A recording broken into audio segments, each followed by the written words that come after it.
అందరేమైన నిన్నడుగ వచ్చెదరంచు క్షీరసాగరమందు చేరినావు. నీ చుట్టూ సేవకుల్ నిలువకుండుటకునై భయద సర్పము మీద పండినావు. భక్త బృందము వెంటబడి చరించెదరంచు ఎగిరిపోయేడి పక్షినెక్కినావు.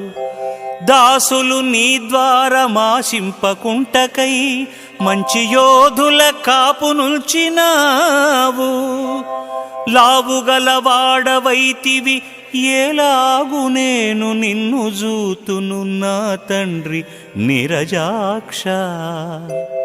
భూషణ వికాస శ్రీధర్మపుర నివాస దుష్ట సంహార నరసింహ దురిత దూరా.